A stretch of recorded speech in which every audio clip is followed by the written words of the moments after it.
I'm going to introduce myself. My name is Elisa Noel. I am an assistant professor at the University of Canada West, and I'm here with Mr. Jeff Johnson with the company Dotted 8, and we're just going to record a brief interview covering some of the expectations or requirements for the development of a marketing plan for his organization.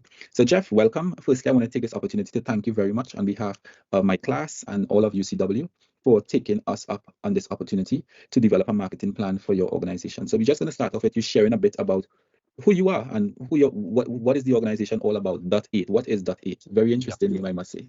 Yeah. So Dotted 8 started off as just my freelance business. I went to Parsons School of Design in New York City, so I studied graphic design. After I graduated, I did a lot of freelance projects, a lot of branding, web design, UX, UI, and over time it just kind of grew naturally. And so I needed a name, and JeffJohnson.com was taken, unfortunately. So I'm a musician, so Dotted 8 is Dotted 8 is a musical term. But I can explain the meaning of the name like this. If you hear a dotted eighth note or rhythm, it might sound off, or it might sound offbeat. But if you play it multiple times, it starts to create like a beautiful pattern and rhythm, and you start to get intentionality after you hear it multiple times. So if you're familiar with the band U2, they use The Edge uses a lot of dotted eighth rhythms, which he's famous for. But our principle with that is, if you do something once, it might seem random or unintentional, but if you make patterns out of something or repeat something, repeat branding decisions, repeat marketing, tone and messaging, you start to form intentionality behind your work. So it's a big part of what we do at Dotted 8. Okay, great. So Dotted 8. So your website, what is the website for the company? Dotted8.com, DOTTED 8.com. Okay, and it's a number 8, right? Dotted8.com. Yeah. Okay, great. So what services or products do you offer? Yeah, so we primarily started doing branding, graphic design, but over time, it's become more of a web design and development agency. So branding, and under that, web design, web development, and I specialize in UX UI, so I do a lot of that. We also do social media management, visual ads, SEO, SEM, and we're looking to add like a new service to our services. So that's part of the reason why we're talking to you guys. Okay, so and what is that new service you wanna add?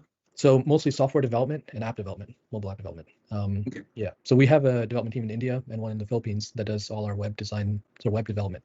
But they do not specialize in software or mobile apps. So we're partnering with a development team in South America to start this new service.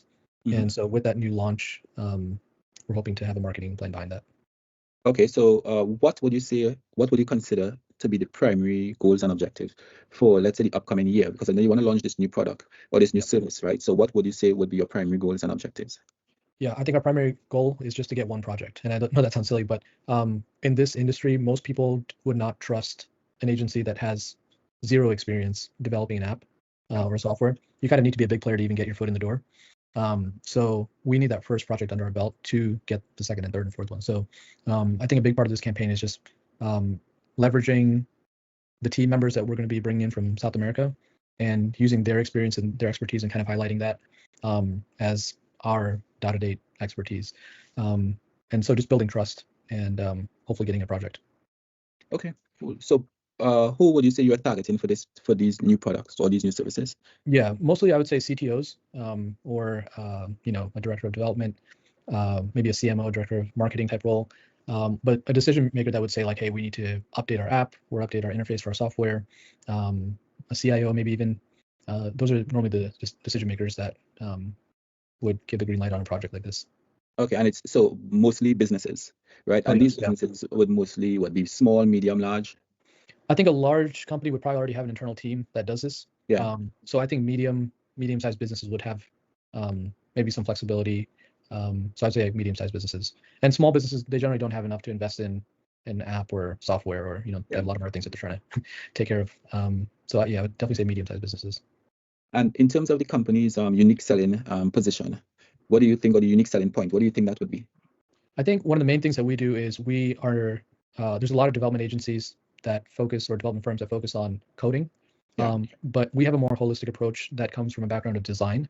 So we're looking at the customer's experience more than, or I shouldn't say more than, but just as much as the code behind what happens and the technology behind it happens. We're looking at it from a standpoint of, will this actually help your customers, or will this actually help your business? So approaching it from a design perspective actually gives us an advantage. And then Another thing I'll say is a lot of development agencies here in Charlotte or in the U.S., their rates are just a lot higher because they're paying U.S.-based workers. But since we're doing a nearshore development team, our rates are a lot more affordable and probably something that a mid-sized company can afford. So you're saying that you are located in Charlotte, right, in Yep. the US, but your customer base would be anywhere, or is it specifically to that state, or is it? Yeah, I would say anywhere in the U.S., but we'll, like I said in the beginning, a big part of these projects and winning these projects is relationships and knowing people and networking, and Yeah. so we'll be reaching out to a lot of local medium-sized companies here in Charlotte and North Carolina. So ideally, maybe like one or like Virginia, North Carolina, South Carolina, but states around us would be ideal because a lot of times we'll have to have an in-person meeting, or we'll want to take them out to lunch or have a dinner with them, or yeah. So if they're in like Alaska, it might not work out. Okay, so in the past, right, you would have employed some sort of strategies or tactics. I know this is completely new, but what are some of them that you would have employed in the past? Yeah, so we've done referral programs before. So a big part of how we got our company to where we are today is just me doing projects or our team doing projects, and then people referring us to other businesses. So that's been 90% of our marketing. We've tried ads on Google, but most of the people that have searched for web development have been really small, like startups, like looking to start a blog or looking to start like a Etsy store or something really small scale. So we haven't had much success there in reaching really high level business executives from Google ads. But yeah, those are two of the main things that we've tried in the past. Okay, and with regards to you mentioned that the Google ads didn't really work as you would have expected it to. But what other challenges would you have received or experienced in the past as it relates to marketing? I think one of the main things is a lot of people know our business, but they know it from the work that I've done in the past, and they don't realize that it's a larger team now. So it started off as, like I said, with just my freelancing, and I think people assume that it's still just me. But now that we have 20, 30 people on the team, it's hard to convince everybody that we're not just a solo entrepreneur business anymore. So I think just gaining that trust that we're a large team, we have a lot of expertise, and I think that's one of the biggest things. So based on what you have done in the past, or even what you intend to do in the future, how do you consider measuring the success of your marketing activities? Is it based on the amount of persons that purchase the service, or the value of the service that they purchase, or the amount of people that are aware of the business, or what would you use to measure that success? Yeah, I think in terms of the success of this marketing campaign, if we got meetings with executives, I think that would be a success. Now, after we meet them, if they decide that they don't want to go with us, I think that's not the marketing campaign's problem. I think that's our issue. We have something on our end that we need to fix. But if we can get into the room and meet some of these people, I think that would be a success. Okay, sounds good. Yeah, and in terms of your short-term and long-term marketing objectives or milestones that you may have? Yeah, I think short-term is build a network of maybe 15 to 20 CMOs or CTOs that are interested in our services. I think long-term have an automated experience, like automated marketing experience, where we're not doing a lot of cold outreach, or we're not reaching out on LinkedIn and trying to get a meeting, where our name is just known in this area for what we do. And we're just like the go-to business for this. But I feel like that's a very long-term goal. I think first it's just getting that first project. So yeah. In terms of brand identity, how does the company envision itself? I think one of the main things that sets us apart is most creative agencies are very flashy with their website and their marketing materials, very colorful, poppy. So I think what we're trying to do is we're actually relaunching our website and redoing our branding a little bit. But what we're trying to do is actually scale back, and we want to look a little bit more polished, a little bit more serious, a little bit more mature. And so you'll see a lot of like grids, patterns, alignment, a lot of text-based design, not like photography or graphics, just like really minimalist design. And I think that's the direction that we're trying to go, just a little bit more mature, a little bit more polished. And not so fun and graphic oriented. I think when I started the company, it was known for branding and graphic design and website. So I think that's a misconception that people have, like that we're not strong on the technology side.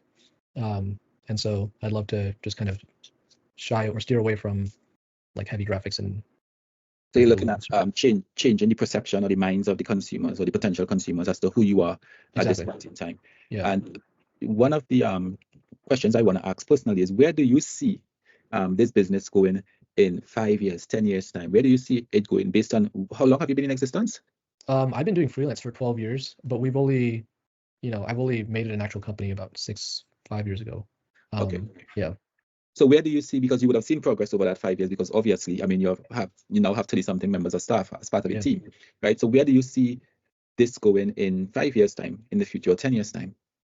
Yeah, I think that's a good question, but I think the biggest thing is becoming a more technology-oriented firm that solves business needs and not just creative needs. So we were always positioned as a creative agency, but I think we want to just solve business needs, kind of like a business. More solution-oriented. Say one more time. More solution-oriented.